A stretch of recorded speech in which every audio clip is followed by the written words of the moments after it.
Hi, folks. This is Elgin Subway Surfer Bowling, your creative caricature marketing consultant, and this is the third, which has become an installment of how to become a professional artist. In the last segment, I talked about factors that made me or led to me becoming a professional caricature artist, but I want to talk about art in general in this segment. Actually, I'll mention something specific. It's very important as an artist that you become intensely curious about the world around you, and not just a kind of mild curiosity, but that you really go in the sense and start asking questions. What do people like? What do they dislike? What are they talking about today? Why do they have their opinions? What's this viewpoint on this side? What's this viewpoint on the other side? And most of all, as you're gathering in all of this information, how do I feel about it? How does this fit in to my particular worldview, whatever that worldview is? And while you're thinking about worldviews, what's this worldview say on a subject? What does this worldview say on the subject? What's this worldview say? What's this one say? And you just kind of gather in all that information and not be so quick to reject all of this information. You kind of become like a sponge, and all the time you start asking.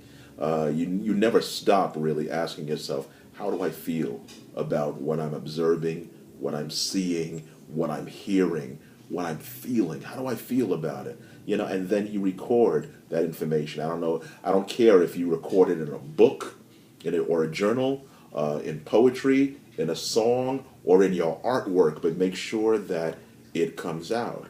Okay? And you have to do this not for a profit motive.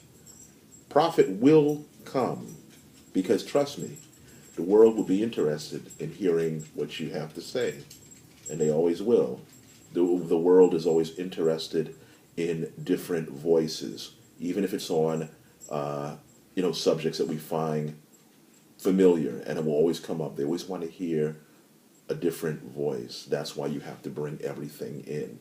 I remember when President Obama, then Senator Obama, was running against McCain, and it was a hilarious campaign. Especially the physical differences between the two candidates. And me and my colleague Kenley Dillard were drawing caricatures outside, on 42nd Street, and whatnot. And we were always joking about the political climate of the country and the campaign in between customers. And we would draw these little cartoons, little political cartoons, lampooning both candidates. And it got to a point where I said to Kenley, hey, these things are pretty good. You should bring these things into a newspaper and just show it to them. And he laughed.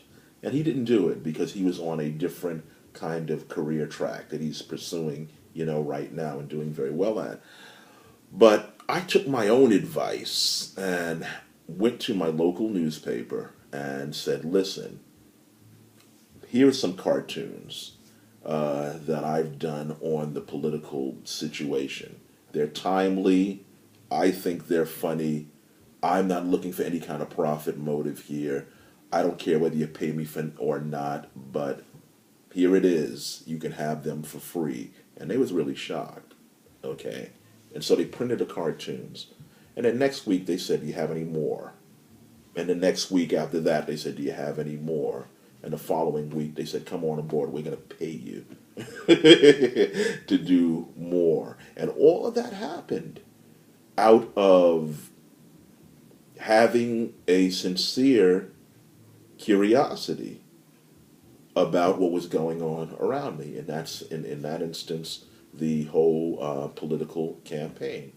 And so I had this kind of Cinderella story that happened and started me out to being an editorial artist. Never in my wildest dreams did I set out to be an editorial, political type of artist.